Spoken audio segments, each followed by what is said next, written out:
Welcome. Here is the second debate. The topic is concerned with the legalization of euthanasia.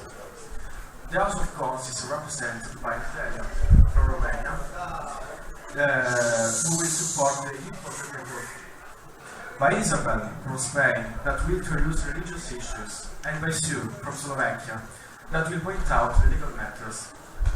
Pros will be respectively supported by Alec from Bulgaria, Onur from Turkey, and Juan from Spain. The judge of this debate will be Piero from Italy. Good luck.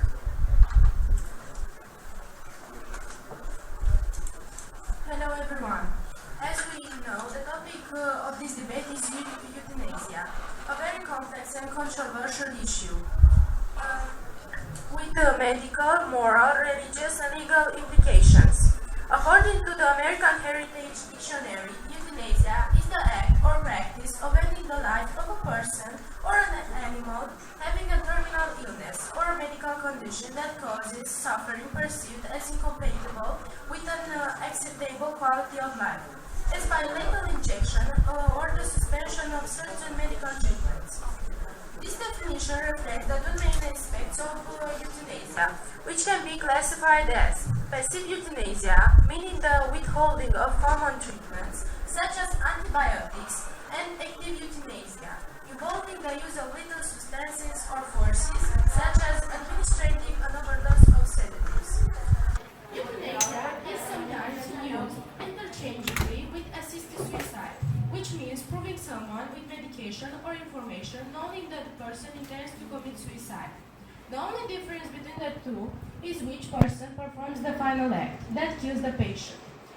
When a doctor is the one who assists, such as prescribing a dose of medication, it can be deadly. It is known as physician-assisted suicide. As the opposing team, we strongly reject the legalization of euthanasia, as we consider that is wrong in principle and dangerous in practice. Our arguments against the present resolution are the Hippocratic Oath, religious issues, and the legal matters concerning this topic. Our first argument is based on the most famous text in Western medicine, the Hippocratic Oath, which represents a code of professional and personal conduct for doctors. Most scholars agree that the Hippocratic Oath was written about 2,500 years ago and is commonly attributed to the Greek philosopher and physician Hippocrates. The classical Hippocratic Oath includes an introduction in which physicians swore by Apollo and other Greek gods. It can be summarized as a solemn promise of solidarity with other physicians to do good and avoid evil, not to assist suicide or abortion, not to seduce patients, and maintain confidentiality. Nowadays, the original Hippocratic Oath is not longer used, but almost all students graduating medical schools swear to a modernized version of it. These more recent codes of ethics use many of its basic principles and are updated to fit with new medical practices. The Hippocratic Oath is perhaps best known by the general public as the tenet, first to no harm, a phrase that summarizes the moral aim of the oath, although it does not appear in the document itself. To most of us, ending a person's life can be viewed as the greatest harm, and in this respect, the classical version of the oath states, and I quote, "I will not give a lethal drug to anyone if I'm asked, nor will I advise such a plan." Therefore, it is clearly evident that using the physician's knowledge to end a patient's life is not in accordance either with the Hippocratic Oath or the spirit of the Hippocratic tradition. Legalizing euthanasia would violate a fundamental principle in medical ethics, namely the obligation to respect human life. As the opposing team, we believe that contributing to a patient's death is contrary to the very nature and purpose of the medical profession. Doctors are the people we turn to when we are sick, when we are in pain, and we are looked to for guidance about our health. We regard them as someone who can cure us, ease our pain, and save our lives.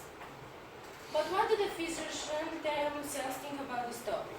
The majority of doctors in the USA, for example, are opposed to euthanasia. The National Survey of 2,000 practicing physicians carried out in 2008, researchers found that 68% objected to the use of euthanasia on either religious or non-religious grounds. The opposition to euthanasia is the strongest among doctors who would work most closely with dying patients and are familiar with treatments available. In another survey of over 3,000 oncologists carried out in 2000, researchers found that 93% were against the use of euthanasia for terminally ill patients with unremitting pain. In conclusion, in this age of modern challenges, the spirit of the Hippocratic Oath is as relevant as ever. The guiding principle of medical ethics is to do no harm, and therefore a physician must not be involved in deliberately harming the patient. Otherwise, the medical profession will lose a great deal of trust. Thank you very much.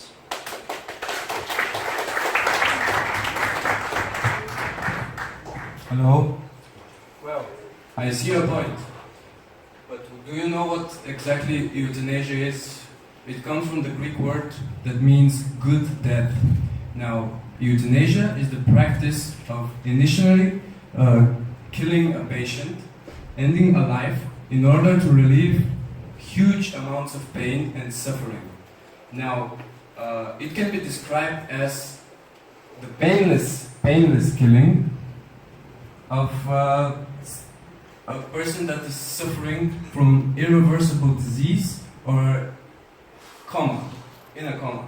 So, the Hippocratic Oath talks about do no harm. Yes, we all know that. It's repeated again and again in all the debates. But if we allow our patients that are terminally ill to suffer unnecessarily, then we are doing them more harm than if we let them die peacefully, yes. If we are drawing up medical treatment and placing a higher financial burden on their family, we are doing the family harm as well. So they're going to lose their loved ones either way. Now, death comes sooner or later, and if you know you're going to die in 3 months because the doctors told you so, is it better to live these 3 months knowing that you're going to die, the amount of stress on you every day, or is it better if you have a peaceful death? I have a personal example to tell because my uncle's father had brain cancer, and in Bulgaria euthanasia is not legal, and the doctors told him, you have 3 months to live, I'm sorry, we can't do anything about it. So he lived those 3 months in constant suffering, and he knew the date of his death, and what that can do to a person is really bad. So my point is euthanasia should be legal. Not to mention all of the horrible things that a patient goes through. It can strip a person out of their dignity. When all options run out, a person should be able to die a peaceful death. So, I wouldn't want to watch any loved ones of mine die or not die or live in this constant pain again. Otherwise, they could. On a number of occasions, the Hippocratic Oath tenets have been changed and modified because of the modern society we live in, and references to women not studying medicine or doctors not being able to break the skin have been removed. So the much quoted reference "do no harm" also needs an explanation. Does not doing harm mean that we should prolong a life?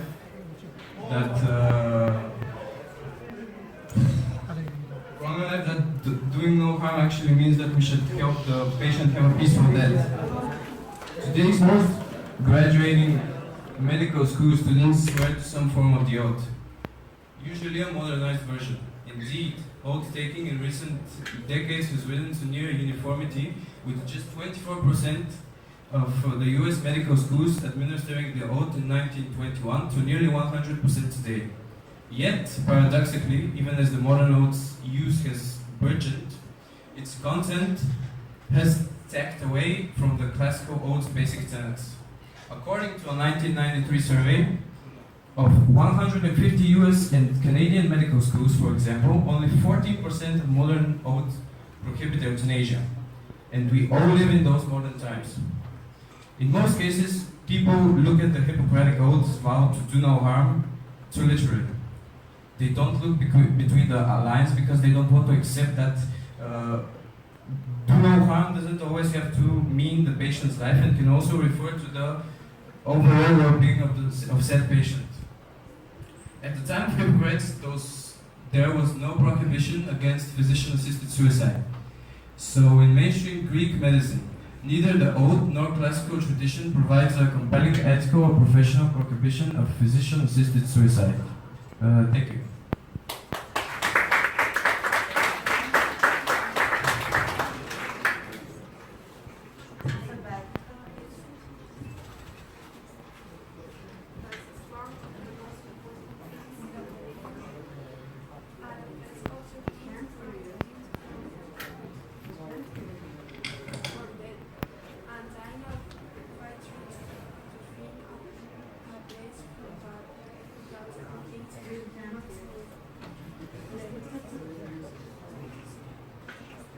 Religions are opposite to euthanasia for a number of reasons.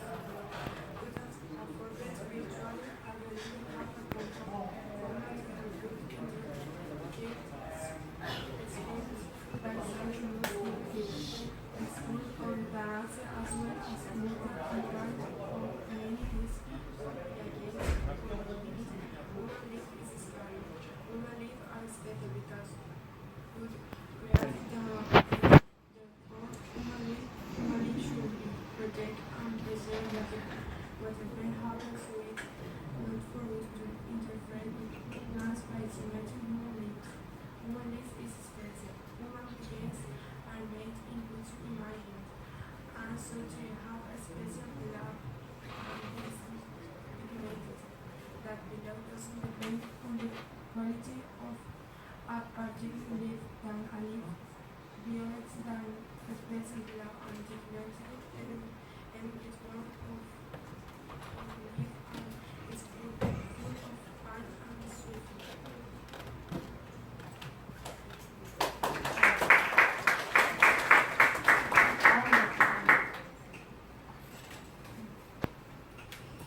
I see your point, Isabel. You say that euthanasia is a sin in many religions as it is considered as suicide. My argument starts here. Euthanasia and moral issues. Do you think God really wants us to suffer for the rest of our lives? When the question comes up, is euthanasia right? I say yes. If a patient is terminally ill and is going to die anyways, then I think that it's okay for them to go ahead to end their lives. The patient might be suffering for a long time. Most people don't want to suffer, so they choose to take their own lives instead. Some people see a lifespan in a hospital bed in constant pain as a life not worth living. I personally wouldn't want that. It would be awful to just laying there doing nothing, just waiting for the day you finally die. So some patients may decide that if that is the way they are going to spend the rest of their lives, then just dying is so much better. Generally, people want to die in peace, without pain. Euthanasia may allow them to die peacefully before they have to go to terrible pain. Also, when a person is being kept alive only by machines, I think that taking them off the slice of work and letting them die is the right thing to do. Because these people usually aren't in a state of say what they want to die or not. This is the most controversial type of euthanasia. Some people have living wills that say rather or not if they want to be kept alive by machines. When a person doesn't have a living will and they can't communicate what they want to do, then it's left up to the family to decide if they keep that person alive. If a person is still living only because of a machine, then they're pretty much already dead. I think it's only right to let them go ahead and leave this world. I wasn't finished, sorry. Today's hospitals are overcrowded and have too many patients. Some argue that they should let those die that do not have a chance of living on. In that way, there could be more room for the other patients that can be cured. To sum up, everyone has a right to decide when their life should end. It's a humane way to relieve patients who are in extreme pain. It spares the family from further financial expenditures due to prolonged and unproductive treatment. It prevents the overuse of drugs in the hospital on people with whom the medications no longer have any effects. It frees up funds for other people who require medicinal treatments. So what's your opinion now? Should euthanasia be legal?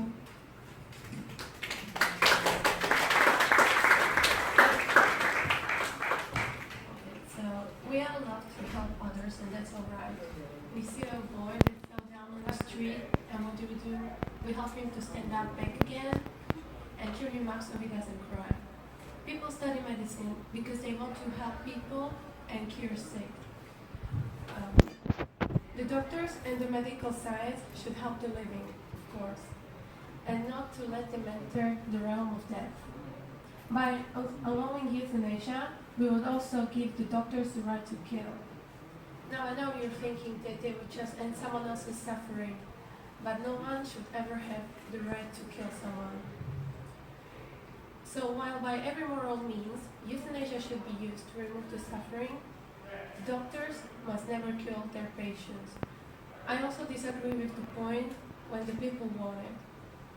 When sometimes people think they have no reason to live, so they don't want to continue anymore, they would do anything to remove their suffering. Euthanasia denies skilled people to do what they could possibly do. Their hopes, wishes, goals, everything will be gone in just a moment. The Australian film called The Water Diviner was inspired by a true story of an Australian farmer who traveled to Turkey after the World War I to discover the trails of his long-lost sons. At the end of the movie, the farmer finds his older son that's still alive, but his younger son wasn't. The younger son dies after being shot by his own brother. He was bleeding painfully for hours and finally begged his older brother to shoot him. In the Netherlands, in 2002, the euthanasia passed a law legalizing euthanasia, including physician-assisted suicide. Now they oppose the legalization of euthanasia and recommend other countries to not go that way. Why? Because of the rapid acceleration of euthanasia in the last 5 years. The number doubles to 5,000 a year. It's not a rare event. Euthanasia has been used there for less serious reasons than the ones for which it was first sold to the public. For example, anxiety, autism, or even diabetes. Human life has an intrinsic value.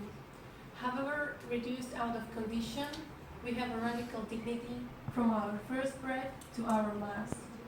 And it's also the base of our human rights, of our qualities. It's the reason why we protect even the hopeless. Legalizing euthanasia would create two classes of citizens. Those whose lives are invulnerable, most of us, and those whose lives can be taken, the ill, disabled, some of us.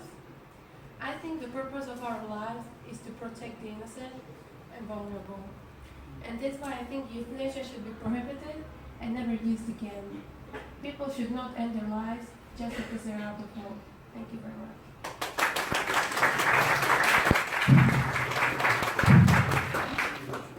Okay, thank you very much, pros and cons of this very hot topic.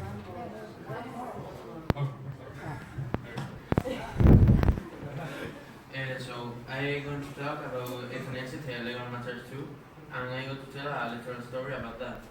I believe there is no reason why euthanasia can be controlled by proper regulation, but even different regulation won't deal with people who want to implement euthanasia for bad motives. This is a little different from the position with any crime. Law prevents murder, but don't stop bad people for committing murders. Nonetheless, people worry about whatever regulations are put into place, they won't stop patients, particularly vulnerable ones, being pressured to choose the death when they would rather life for a a few more weeks. Some rules and better than none. It's hard to think is that creating a structure to regulate euthanasia will have a worse result than not having any regulation at all. This argument goes that since euthanasia will continue to take place, even though it is illegal, so surely to better place and make it legal and regulate to us to minimize amounts. However, vulnerable persons mean the better protected than they are presently if they are aware procedures and rules and they follow by euthanasia for euthanasia. Indeed, a person who feared that were under pressure to decide in favor of euthanasia will be able to gain help and support by initiating the formal procedures involved in regulated euthanasia. Something what they can do now. What would regulation look like? For safeguard to be meaningful and effective, they involve investigation of errors of patient's side, his family dynamics, and the final impression of his death, among with other obvious things such as the patient's medical condition and likely the course of the disease. In order to ensure several requests are properly considered by the patient and the family in the authorities, regulations need to build a time period for consideration. Proper regulation must also make sure the patient will receive a good palliative care before any request for euthanasia considered. Although the procedure outline about the time consuming and especially that don't mean they are impractical. Now I'm going to tell a little story about euthanasia about Ramon San Pedro. Took almost 30 years lacked in his body, providing cover of his family. His only window to the world is the room, like the sea, with food traveled and they suffered the accident and the interruption to you. At the age of 25 years, she suffered an accident to dive headfirst into the water from a rock, which him paraplegic and bedridden for the rest of his life. Since his only desire was to end his life, making acts of assisted suicide, because only then would be fair and gay. Assisted suicide was illegal in Spain and the most country around the world, which must fight against the dominant administration of the Spanish Church. He stood. The story of Ramon San Pedro has significant impact in Spain and the revered controversial debate in Euthanasia. The trial for the legalization of euthanasia was held in 1993 and was revealed for the media interest. Ramon took his own life in 1998 with the help of a friend. In 2004, Alejandro Armenábar took the cinema story of Ramon with the film The Sin Side, starring Javier Bardem, who gave their life to Ramon San Pedro and Belén Rueda. The film was praised by audiences and critics and received several awards, including the Academy Award for the Best Foreign Language Film and Goya Award 14. But we cannot forget it as a film based on real events.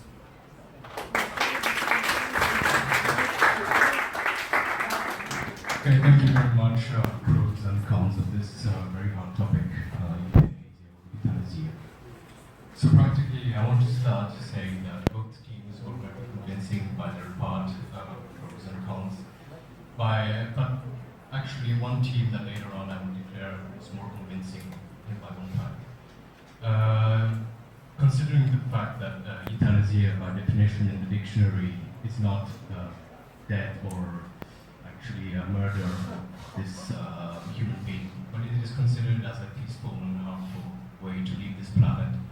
And in fact, death etymologically is not considered as a murder, but it is a passage to pass to a new dimension, to a new space, that in the same Christianity, that in the religious facts that we see in the cons, has been considered as a murder or suicide. Mainstream medicine, anyways, that I'm very happy that the pros of euthanasia have considered, has in these last 10 decades been formulating what we call identity diseases. These diseases are formed by the use and normally usage that doctors do of these very unbearable lives of these patients that are not able to continue anyway in their normal health state, giving them obviously false witness of the possibility to go back in their normal life. But anyways, in the cons side, I'm happy that they considered the fact that that euthanasia anyways